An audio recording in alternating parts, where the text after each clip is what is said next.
Hi, welcome to the Spencer Lodge podcast. I'm your host, Spencer Lodge, and today we had the great fortune of spending a bit of time and interviewing the fantastic multi-billionaire property developer, Farhad Azizi. What a fantastic story he has to tell. Anyway, cue the music.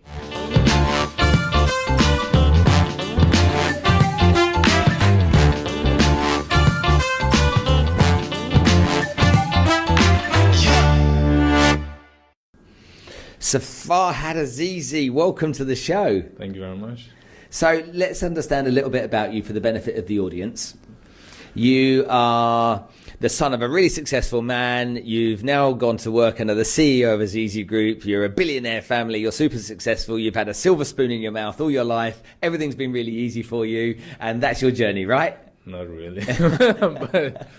but I mean, my father is very successful, touch wood, and he has many lines of businesses, but the family is very, very humble. So is my dad.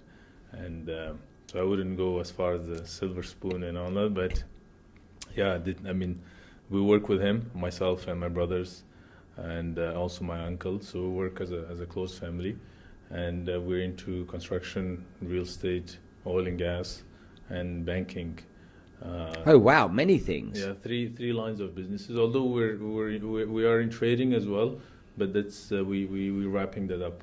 But the main three core businesses are banking, real estate. Oh God, go on, carry on. And oil and gas business. So. And do you as again, for the benefit of everyone listening, are you somebody that's learned all of these different businesses from your dad, or have you just gone into one of those verticals? No, I started actually with banking in 2007 when I came back from the States. So I came from the States immediately into dad's businesses. Mm-hmm. But one of the things that I'm very happy that I did is I started from basics. Mm-hmm. So I started with the bank as a teller. Oh, right at the bottom? Like right at the bottom. The teller. Before the teller, there was another post called the CSR. Like customer service representative, and I had to open bank accounts for clients, and I did that for some time. Actually, I would be with them for all activities, whether it was a training or this and that. So then the teller, and then got promoted with doing the right things. Like, so you didn't get free promotions or anything. But I started with the banking, mm-hmm. And then I found the banking to be good, but a bit too repetitive, a bit boring. So then I moved into the oil and gas a bit, mm-hmm. But then I spend most of my time in real estate.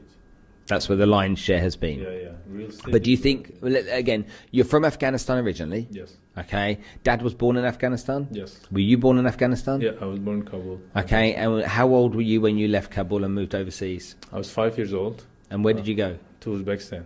So really? You went to Tashkent at 5? Yes. And you lived there for a couple of years? Couple of years. My dad's business started there in Uzbekistan. Oh, really? Yeah. So he had a government job in Afghanistan. He was a prosecutor.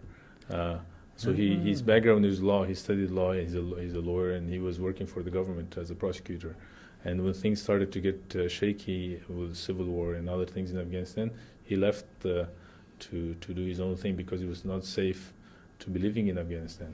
And was Uzbekistan a country that anybody or most people went to initially because it was across the border? It was the first place to go? It's not. No reason for Uzbekistan is across the border. Tajikistan, Pakistan, Iran. Oh, yeah. So Afghanistan shares many borders. So many people actually went to Iran and Pakistan, but we as family went to Uzbekistan because my dad had better contacts there. So we moved to Tashkent, and he literally had he had nothing with him, and he didn't speak the language. His diploma wouldn't be accepted for a job, for example. Mm-hmm. So he was basically cornered, and by then he already had 6 kids. We're 7 now, but he had a family to feed. He just lost his job, lost his country. There's civil war there, and he's in a totally new country where he's nobody basically.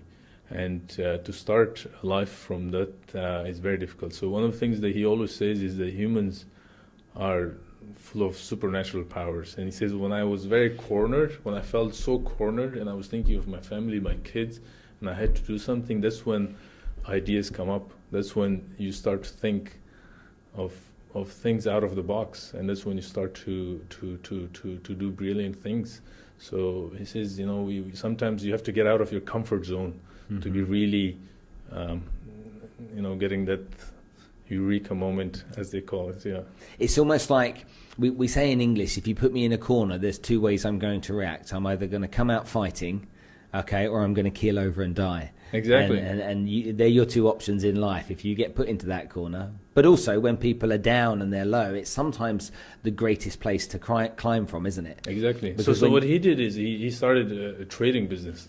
Trading what? Trading of fabric. Okay. From like Afghanistan and India to Uzbekistan and to Kazakhstan and Turkmenistan and Tajikistan. So all those... and he was just doing trading, and so then he importing stuff in, importing selling it and out. selling it, because the whole import business and export business was something new at those days, and there was a lot of geopolitical tension everywhere, right? So there was the USSR going down, and things were changing a lot. So he had the hard work he had to do, but also he had to be that time. It was a lot of luck, he says, as well. So. That's how he started the business, basically, and we lived there for a couple of years. Then we moved to Dubai in 1996. We moved to Dubai. How old were you then? By then I was I don't recall exactly, but I should have been 9, I guess. Okay, so you went into Dubai. Dad carried on with his trading business? No, his business had changed by then. It was trading, but he had changed to other businesses, but it was all within trading. So he got into food business. He got into electronics business. He got into so many other types of businesses, but they were all within trading. So he wasn't really into real estate or banking. He was a middleman. Yeah, he was trading, basically. Yeah. Yes. And is your dad one of these guys that seizes opportunity when it comes his way? Oh yeah. He's my dad, one of the things he has, which we're very proud of. He has a lot of courage, and he's very. He's a risk taker, but very calculated risk taker, obviously. But he has the courage. He's not very fearful, and I think it's because of what he went through. He lost family members back home in Afghanistan. His brothers passed away. He's when you lose so much, then you really you sort of get a very thick skin, and he's. It gives you strength, doesn't it? It gives him a lot of strength. Yeah. And like there are things I would be too careful with, and I wouldn't take the risk. But he'd be like, "Come on, no risk, no fun." And and a lot of that probably you as his son, because you didn't go through that yourself or live it yourself, like he lost a brother. Yeah, I was just observing. Yeah. So I was observing. I didn't go through it, but I remember observing all that. It's almost like when we don't want our kids or our friends to make mistakes, and so we advise them not to make them. But sometimes they just need to make the mistake to learn. Exactly. And so you can't always learn from someone else's experiences, although So he went through the experience. Yeah, exactly. I saw him going through that. I was lucky to do the observation. At least some of my other siblings who are younger, they didn't. They saw the much better parts of life when they grew up here in Dubai, went to school here, and they went to the universities and lived a very good life. But I was fortunate to learn a lot of things from my dad and see how his life unfolded and how things went and what from point A to B, and how difficult it was to get from place to place. It takes a lot of hard work. I talked to quite a lot of entrepreneurs, and when you think about your dad's story, it's similar in many ways because of a reaction to some form of pain. Exactly. And so then it makes you almost bolder, and those big decisions don't seem like big decisions because of what you've experienced before. Yeah. How when you think about these 3 verticals: oil and gas, real estate, and banking. They're behemoths on their own, aren't they? They're monsters on their own in terms of industries. And I'm sure your dad didn't, do windows and doors and, fit kitchens and stuff. I'm sure your dad, real estate, was building houses, buying land and developing and stuff. Banking, I'm sure, it incorporates so many different areas within banking. Did he just buy a bank when he had enough money, or did he set a bank up? No, he set a bank up. Where? In Afghanistan. Now he set a bank up in Afghanistan from scratch? Yeah. He has 2 banks now. in the largest bank, Azizi Bank, belongs to him. Azizi That's the Bank. biggest bank in Afghanistan? Yes, it's the largest bank there, and also Afghanistan Islamic Bank is the fourth largest bank in Afghanistan. So he actually didn't go back home for many years, more than 16, 17 years, because he wasn't safe. And when the Taliban were taken out in 2001, that's when he first time went back, and he saw a huge change. The country was destroyed. People have changed. There was a lot of things had gone backwards. Like the country was doing really well before all the civil war and problems. So when he had seen all that, and when he went back, he was basically surprised. And one of the things he wanted to do is start up his business there, create jobs, do something different, get into construction, get into the banking, because banking is the backbone of economy. So he got into the oil and gas. He saw what's needed. There was a big need for energy products. So he got gas from the neighboring countries. He got natural gas for people to use, and petroleum products. So he built petrol stations, for example. He was the first company to build storage facilities within the capital, Kabul. He didn't have storage facilities for LPG or petroleum products, because every city needs its storage facilities, and didn't exist. So he built it on the borders and also in the capital. And then in 2006 is when he opened the bank. And when the bank was opened, it was the 14th bank to be opened, and so it was the smallest bank. But he either gets into the roots of a business or he doesn't touch it. So he worked very hard on that, and eventually it has come to a point where it's the largest bank, and he acquired some other banks also within the country. So the Afghanistan Islamic Bank was one of the banks that was another bank. He took it, rebranded, and is the first and the only Islamic bank in Afghanistan. Now, some people will look at Afghanistan and obviously attach all of the conflict and war and everything that's gone on, not just with the Western world, but with Russia many years before, all that history of battles in Afghanistan, and look at it quite negatively. And others will look at it and say, that's a land of opportunity. There's stuff that can be done there that can be great for the country, because the infrastructure either has been there and taken away, doesn't exist at all. Is your dad, because it's his homeland, wanted to find opportunity there, or is your dad because he's just he's emotionally attached to it, right? So being from there, being from there, he's very emotionally attached to it, and his businesses are still running in the trading business in those other countries, but his focus went to Afghanistan because he really felt he could do something. However, when it comes to Afghanistan being a land of opportunities, it's not really business-wise as great, because the basic infrastructure doesn't exist. So he did well at times, but then at times he lost a lot of money there as well in Afghanistan. But he didn't pull out, and he wants to do more. Right now, I would say it's not the best time to do business. When the U.S. decided to pull out some of their troops in 2014, things have been becoming a bit slow business-wise in the banking, in construction. But one of the things I personally learned a lot from Afghanistan, and also my dad as well, is doing anything there is so difficult that you really learn to the roots, to the base of how it's done. Like when we have done a lot of construction, way more development back home than here. And really? in Afghanistan, I was running the real estate part. One of the things that you do there, it's so different. You don't have skilled engineers, so you don't have cranes, you don't have piling machines, you don't have proper concrete batching plants, you don't have materials, you don't even have steel. So steel has to be imported. The basic materials have to be imported. So when you do construction in Afghanistan or in Syria or in Iraq or in Libya, you really do construction. So like here, things are so much easier.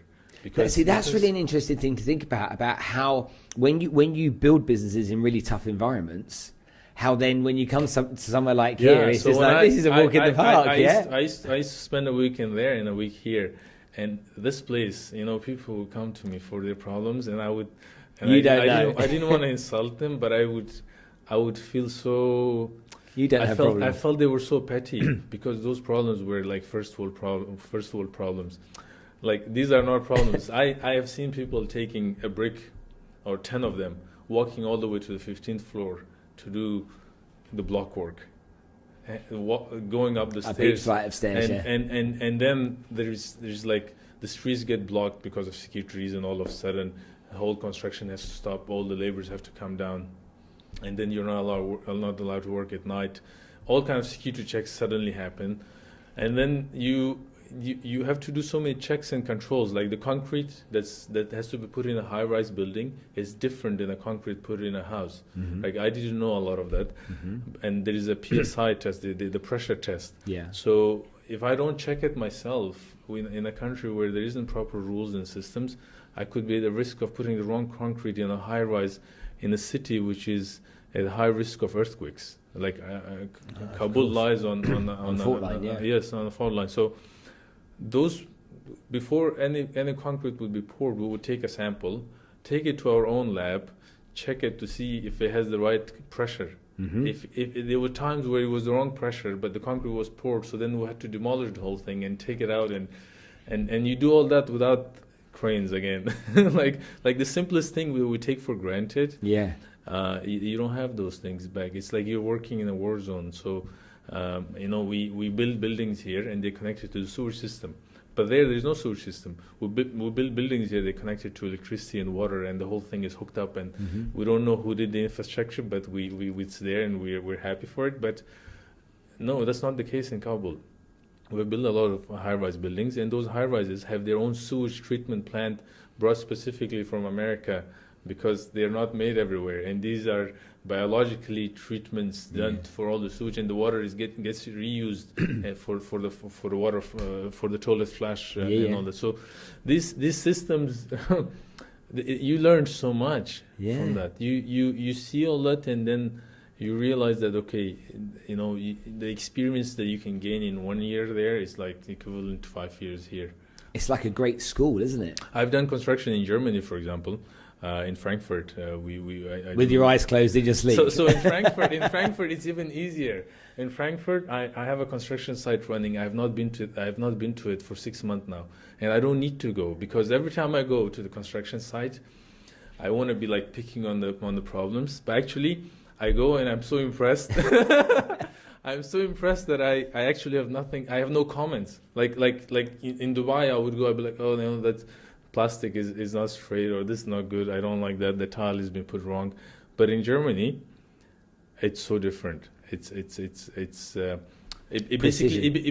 Basically I compare Afghanistan, the UAE, Dubai, and Germany, and these three places are so different. And I'm home to all three cities. I'm to Kabul, Frankfurt, and Dubai. So when I travel, I just travel with my laptop. I have my clothing there, or even my toothbrush. Mm-hmm. So the way work is done, or the way construction is done, or the way any business is run, they're at very extremes. And I've been fortunate to see those extreme. And sometimes when I go to different places, I have to like switch real quick, because when I'm in Frankfurt, I have to work different. I cannot be in my Afghan mood, because in the Afghan mood you have to be a bit more firm on things. Mm-hmm. Otherwise things don't move. A lot of people don't have work experience, so you got to be demanding and all that. And Dubai is somewhere in the middle, while when Frankfurt, it's a very professional environment. You cannot be. You have to be very careful with the wording, politically correct, and you have to be very contractually right. And is being a business person in building businesses in Afghanistan riddled with corruption? In Afghanistan, that's a big problem. But the problem is when you feed those people who are corrupt, it never ends. So you have to either put a stop or get into this, be in it for the long term. So, our business was fortunate enough that we had the support from top level, where they said, where we could say, no, I don't want to be part of this. Either we do it our way, or I'm not going to participate, because it's a never ending thing. So when we were doing our construction, we had to go and get the permissions from the president himself. Like, we knew that it's going to be so bureaucratic, so complicated, and such a lack of systems, and we wanted to do good. We had land there, and to develop those buildings and those properties, which are now developed, we had to go to the president. President Karzai was running the country then, and we said, okay, these are the designs. Our team from Dubai designed the whole thing. They went and did the presentation. So our engineering team from here, and the president was very impressed. He said, "This is what I want in this city to be built. We want buildings like this." Now today those buildings are built, but he had to approve it. Now going every time to the president for something is not possible. But to avoid all those corrupt people and to skip over them, you have to sometimes go the extreme path. Go to the top. Yes. Avoid that headache. Yeah, no, it makes absolute sense. I speak about corruption, but I grew up in Nigeria. Okay. So I know what a corrupt country is, and we talk openly about corrupt countries, but I also believe very strongly that every country is corrupt. That's the problem. I mean, it exists everywhere. It's just better disguised in Western world than it is in the developing world. Exactly. I mean, there has to be some controls. It cannot be an acceptable act, because we have had many business opportunities open up for us in places where corruption is acceptable. I don't want to name the countries, but we knew that, okay, if the next person in line could pay a bit more, and our business could be stopped, our construction site could be seized and all that. So those places are very risky. I would rather do business in places where there is some controls, there is some rules in place, and where it's considered, the society considered it as a very shameful act and something that's not acceptable. If those principles don't exist, then a lot of businessmen or anybody would shy away from those countries. Like doing business in Afghanistan is very difficult, even though we are from there. Like I'm no longer. I'm definitely attached to Afghanistan, but I've chose to become a German citizen. My wife is from there, so my in-laws live there, and traveling with the Afghan passport was extremely difficult. But I feel very home in Germany, so I actually. Do you? I had the option, and I chose to become a German citizen. As opposed to what? As to being an Afghan citizen. So. Oh, okay. So not choosing other nationalities. No. I mean other nationalities. Of course, I lived in the States for 7 years, so I had the option of becoming a U.S. citizen or a German citizen, or I could have. There's other nationalities like Cyprus and all that you could invest. Yeah, you can. But having an Afghan passport is not about travel. It's you get discriminated right away. So I'm the exact same person. I go to certain banks, I don't want to name them, and they've said we don't open bank accounts for Afghans. Now I go as a German, and they're like, "You're welcome, sir, of course," but I'm the exact same person. Yeah. So that's pure discrimination. Now I don't criticize those organizations, but maybe because they have restrictions or whatever. But I would imagine it's not only for Afghans. There's many. That actually comes from. My big belief is it comes from propaganda.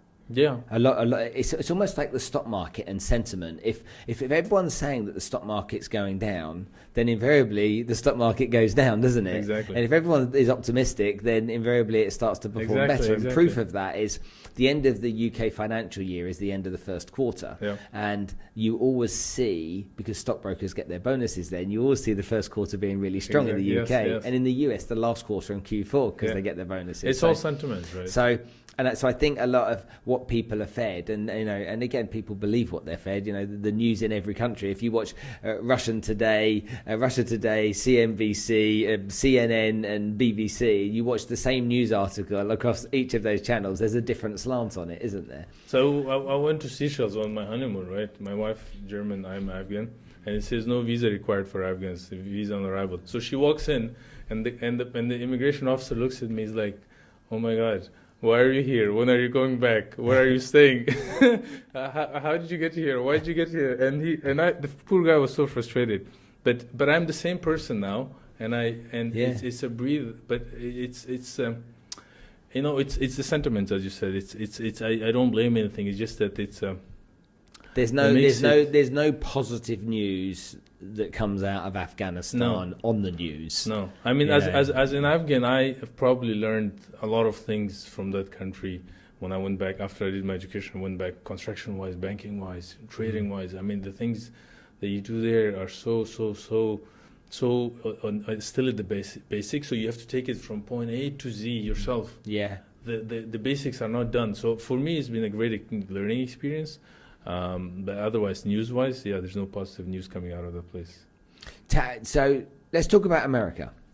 You studied in, because we spoke about this the other day, which I thought was really cool. So you studied in Tulsa, Oklahoma. Yes.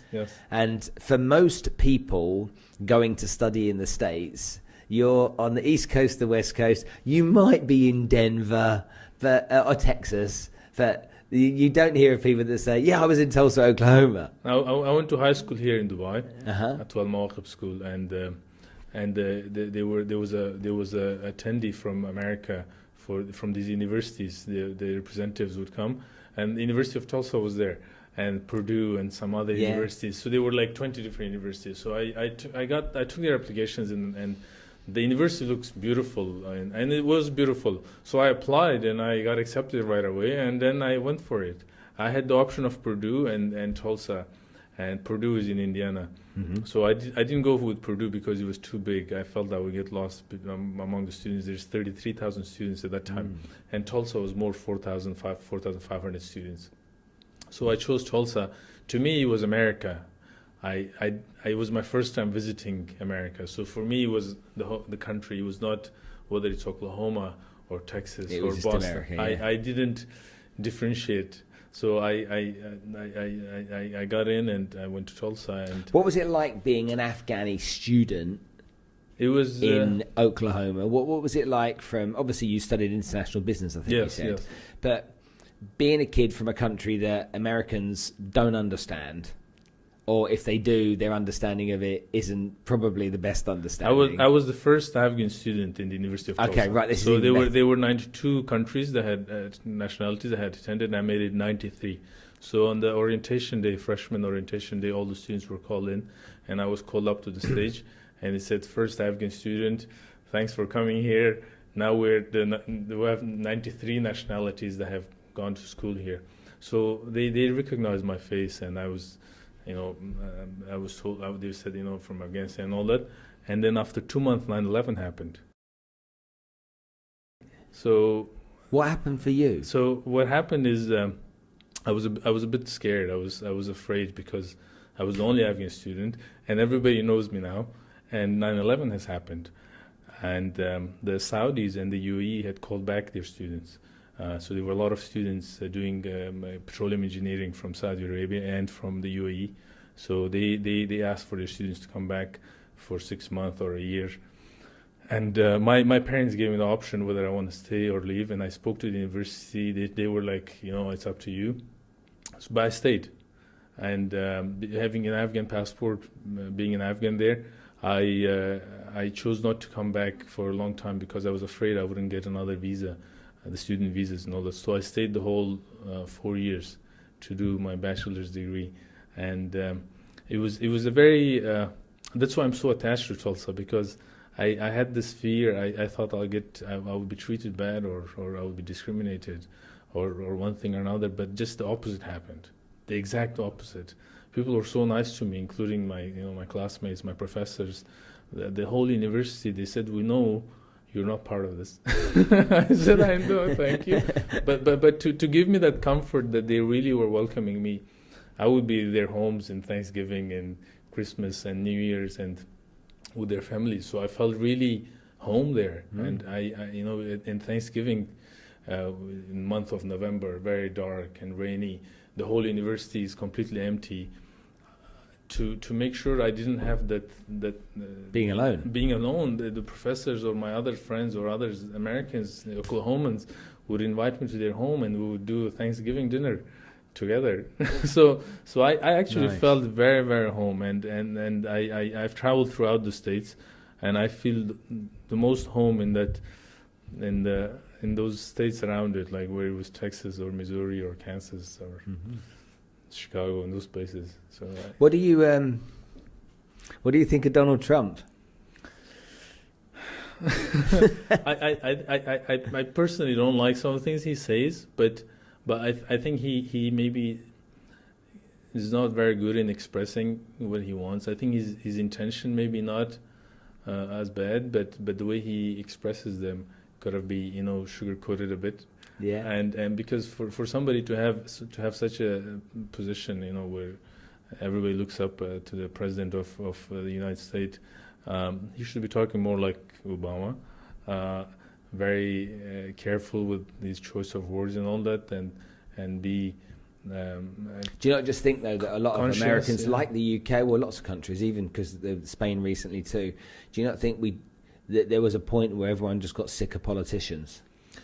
Maybe that's the thing, that's the thing. Not necessarily the government themselves, but it's just like politicians going around in circles, telling lies. Yeah, that's the thing. I mean, but I personally think, right, the politicians have a very difficult job. They have to please everybody. Mm-hmm. So if you have a country like the US or any country, whether it's the UK or countries where there's a big population and there's a big mix, so the politicians have to be careful with whatever they do. So sometimes maybe they're sort of, their job obliges them to lie a bit, or I don't want to say the word lie, but they have to be nice to everybody, mm-hmm. and they have to be careful with their wording and all that, because if you say the wrong thing, then you're going to offend mm-hmm. a big portion of your population. Why do that? What's the point? So politicians, I think they have to be very diplomatic. They have to be all things to everyone. Yeah, that's the thing. Yeah. But they have to have their agenda, which doesn't have to be open to public. They have to do their thing, but they have to be careful with their the selection of their word. I mean, that's how a perfect politician. That's why they're called politicians. I don't know. They have to be diplomatic, right? Yeah, diplomacy. Okay, I don't want to sit talking about politics with you all day, because we can go down a rabbit hole with that. Azizi, the property development company that you run, has come under some negative press in recent time. Yes. What did you do wrong? Well, we didn't do much wrong, but what we have is, I told you my dad's story. Mm-hmm. So he is very determined. He's very, how do I say, a lot of entrepreneurs are like that. Mm-hmm. They are very persistent. Dogged. They're persistent on their ideas, right? So whether it's his brother or his son or his sister or his daughter or whoever, right? They see them as like, they have to prove that, okay, no, I could convince you that this is right? So what happens is there's a lot of this thing between me and my dad where we're like, I am firm on my ideas, he's firm on his ideas. So then it becomes a playground for, okay, should we do this way or should we do that way? Should we do this, should we do that way? So then it leads to a point where it's sometimes good for the company because it allows for things to be thought out of the box. It's not the hurdle mentality. So when my dad goes their direction, we all go through that. And my brother and myself, we think very Western. My dad thinks very traditional. Mm-hmm. So he thinks the traditional way was always worked for him, and we think no. Those ways, some things are good. Let's do it. The trust, the handshake, all those things are very good. But now you have to be doing things differently. So sometimes we have those. I don't want to say clashes, but sometimes we have our differences, and that has been good and bad. But that's natural as well. It's natural with two generations. It's very natural. Yeah. But that what happened is a year and a half ago, I basically told my dad, okay, it's your way, you do it, I'll just watch, right?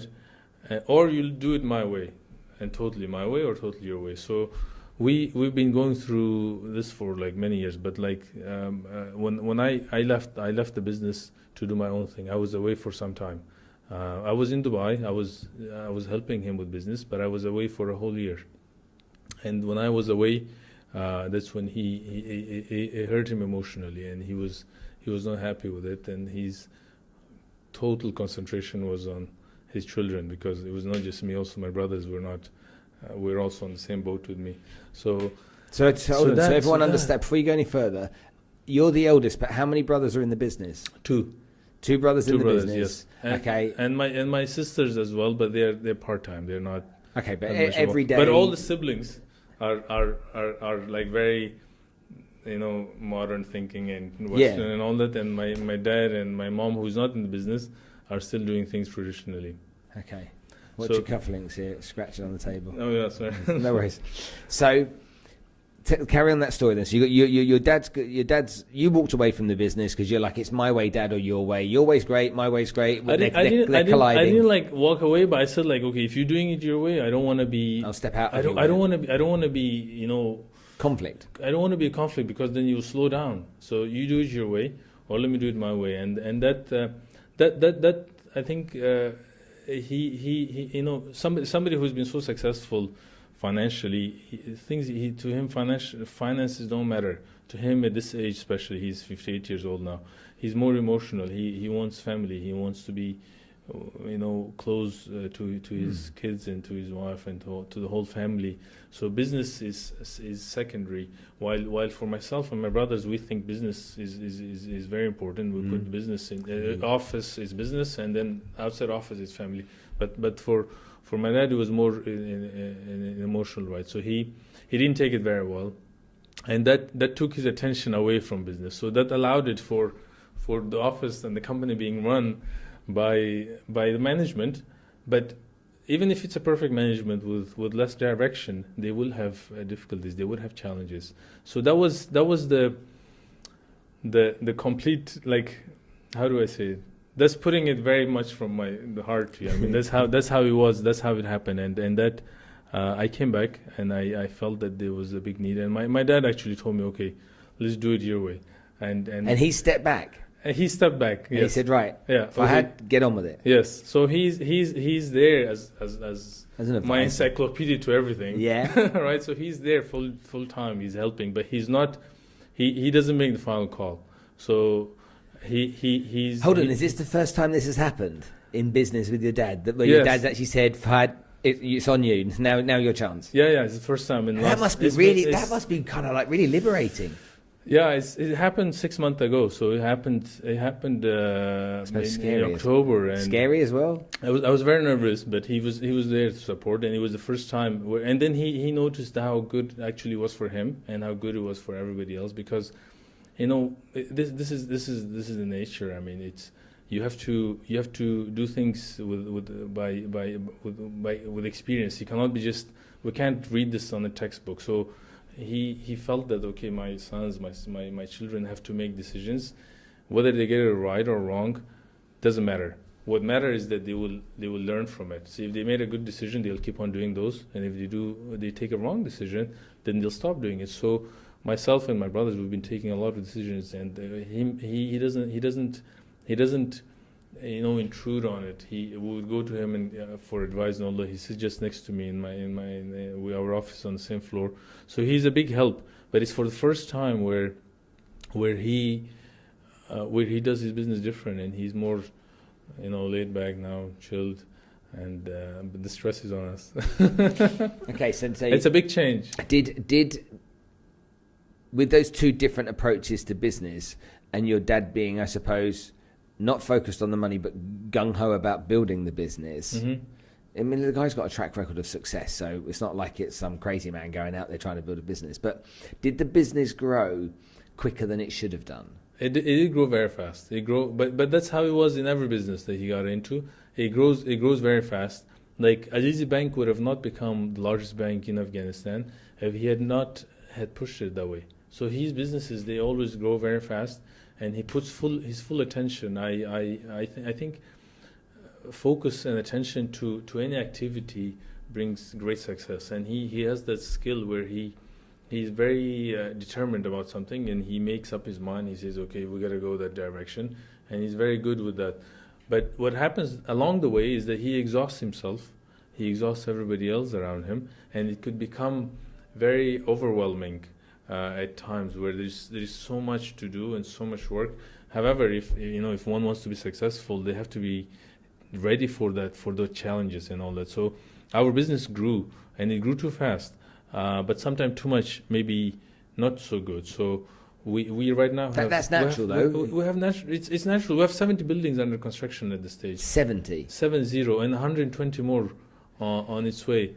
So hold on a minute. No, we've got, because the audience are going to sit here and go, "What the heck?" So, as a business here in the UAE, you have 70 apartment buildings Yes. being built currently, exactly and another 120 in the pipeline.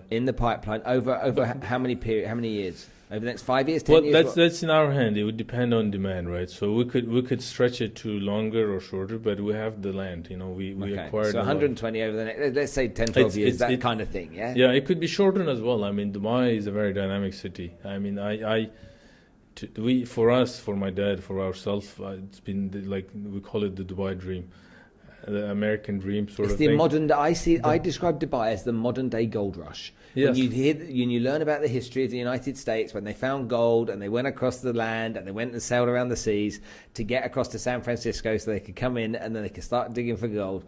That to me is Exactly. this opportunity that it's available to everyone. And Dubai to me is like that. That's the thing. I mean, in Dubai is where the family was raised. They went to school, but also his business flourished. Our business went from strength to strength. Even though the businesses were overseas, the head office was always here. So the finances were here, the management was here, the bank accounts were here. My dad's home was here. Even if his business was in Kazakhstan, Turkmenistan, Tajikistan, he even had Base camp was here. The head office was here in Dubai. So for him, this place is home, and he wants to do something here, big, something that could be. That would last, It's real estate. Did Azizi, with that amount of growth that quickly, do wrong by the customer? Did they do wrong by the real estate brokers who are selling the product? No, so the thing we shouldn't have done, and we did, is we started doing everything in house.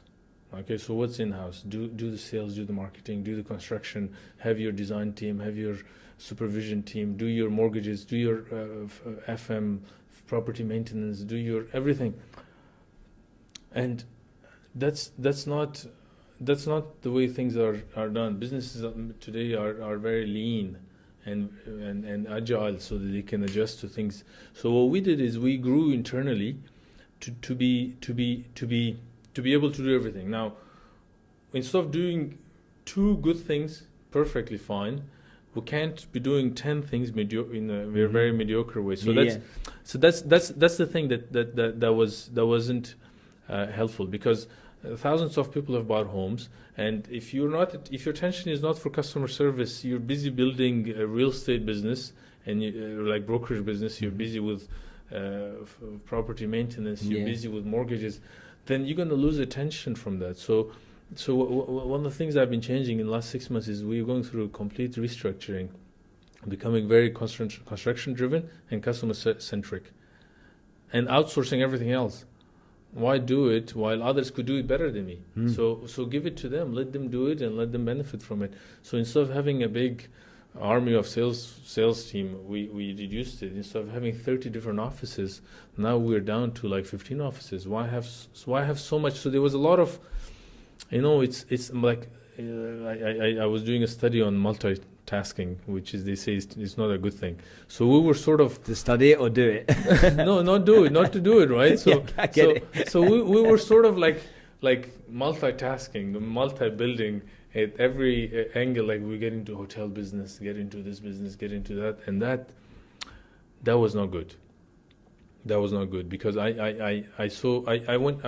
I was in Germany, I saw something so different. I saw companies that were several times bigger than some of the developers here, and they would have only 50 staff. And I would go to their office. I would say, I want to buy an apartment.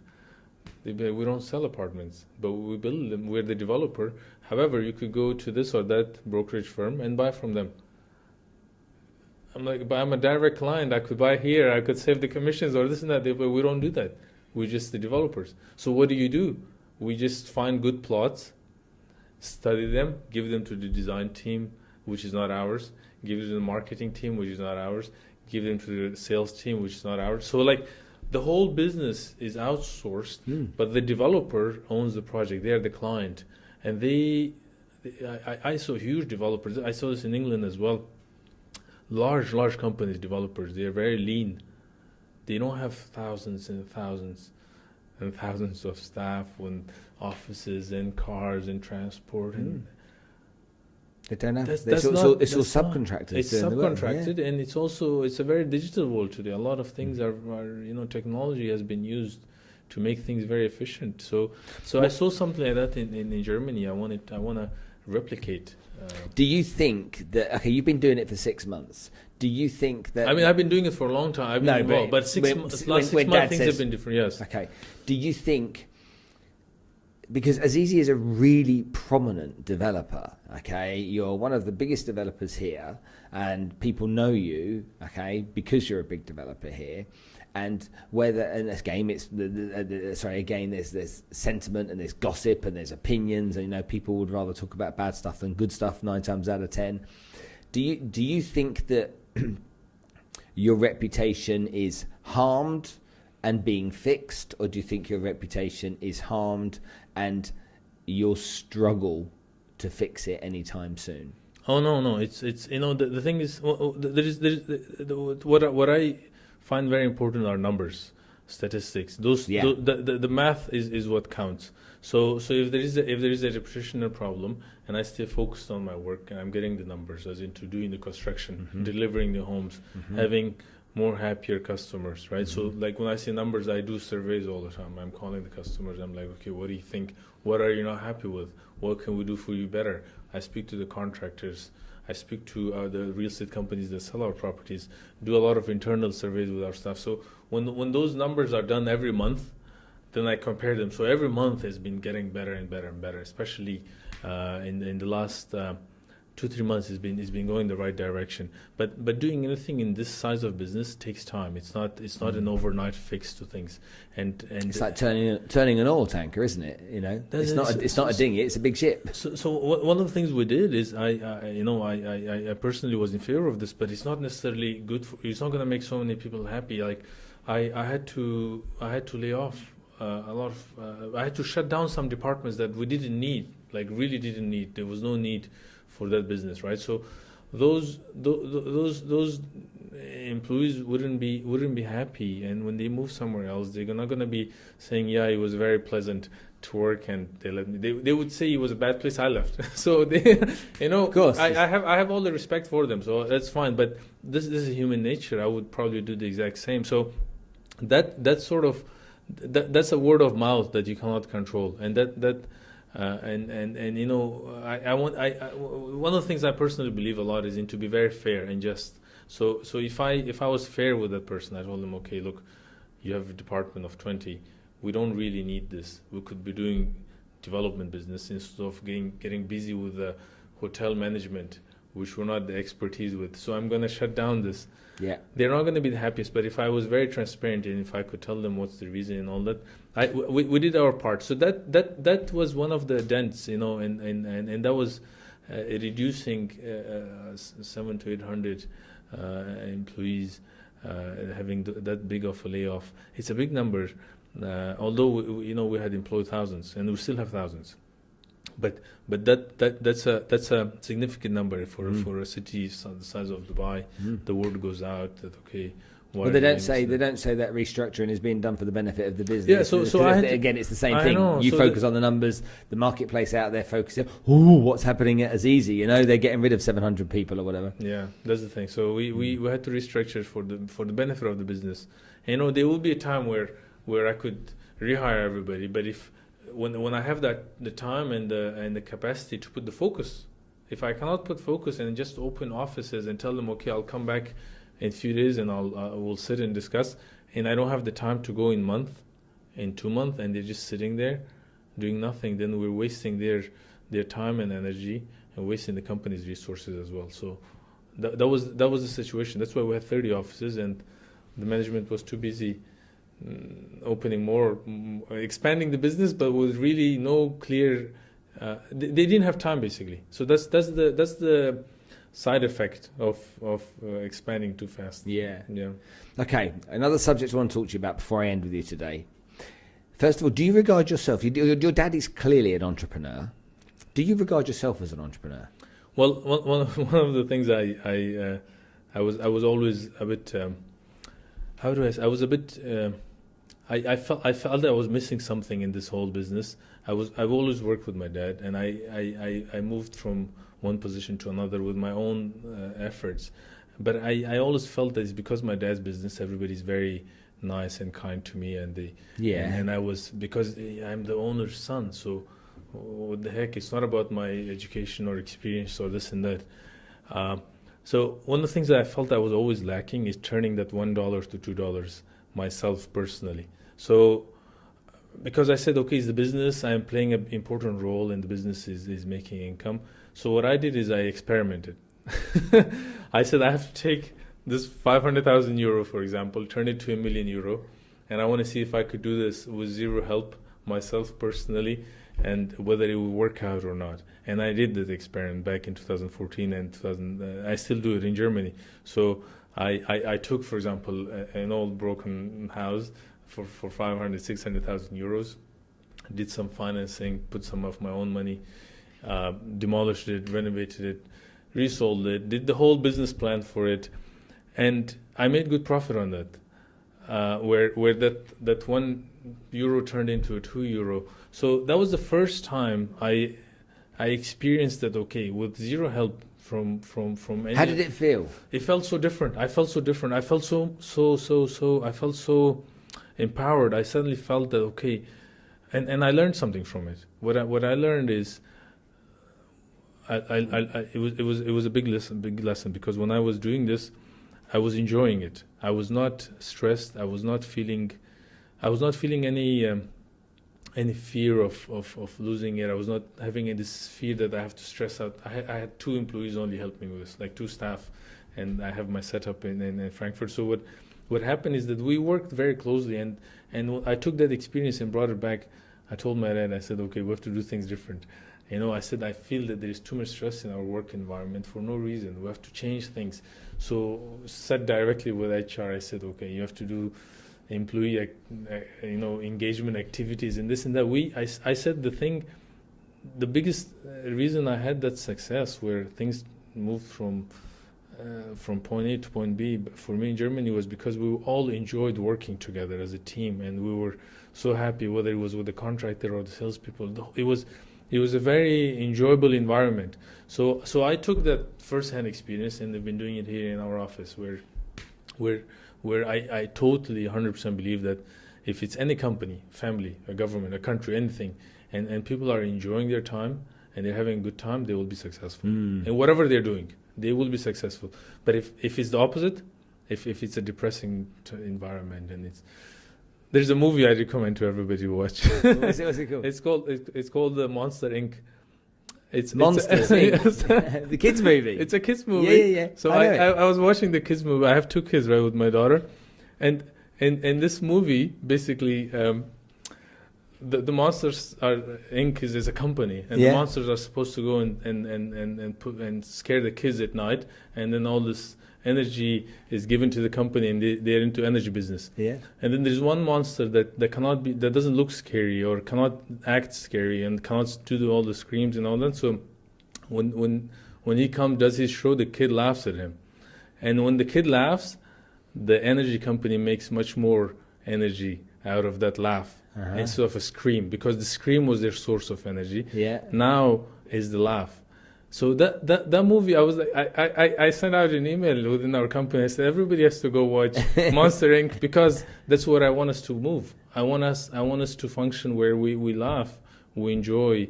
Things will be so much different, and in this company, and we cannot be having an environment of the scream and the tough and like being fear. That's not going to work. Things have to change, and that's something. It's not going to happen overnight again, because it's changing the culture. Culture change takes time, but it's been changing, and I see good results from it. That's fantastic. Yeah, Monster Inc. Okay, last question. At my core of who I am as a human being, I would regard myself as a salesperson. Although I've built businesses and had my success, and I don't come from anything apart from humble beginnings as well, I deep down regard myself as a salesperson. How do you see salespeople in business, and what level of importance do you put on them? I had a lot of experience with working with salespeople salespeople, and I've not been personally involved in hardcore sales, but I've seen it in a lot of different countries, not just here in UAE. And I think the best salesperson is the person that would sit across me and I could trust them, and they wouldn't take me for a ride, and they could gain my trust. I would go back to them again and again and again. I've been to the good salesmen in America, the car dealers, right? So you would approach some of them and you could really trust them. And the reason they're good salespeople is because some of them are really good, genuine people. They tell you this car is not good, don't buy it. Or I think some of the best salespeople I've seen that were in America, whether they're into real estate or into car business or into anything, and the ones that were too smart or being too pushy on things, it didn't work. You have to give the client their space to think, their time. You have to respect them. Let them go back. Let them, encourage them to go and compare. That's when they trust you, and when they trust you, then doors open for that salesperson. That's how I have seen it as a client, and that's how I have seen people in our offices succeed with selling properties. They're the ones that are the most genuine. And they're the most successful. The ones that are all like chic and then like they're so like loaded with ideas and like they want to do this, they want to do that. Their numbers are not necessarily the best. So that's how I see it. Okay, fair enough. I appreciate your point there. Okay, and one last thing. Can we go out and have a look at some of your developments one day? Yeah, sure. I'd love to. One of them is here on the Palm. We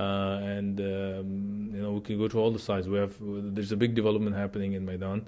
There's from all the way from Jebel Ali to Healthcare City, in various parts of the city. We're scattered throughout Dubai. We're looking into getting into Abu Dhabi. We already have a plot in Najman. So in Abu Dhabi, in Dubai, there's a lot of construction happening at the moment, and I'll be happy to give you a tour. Good, excellent stuff. Farhad, thank you so much for coming on the show. Thank you. Really appreciate your time. Pleasure.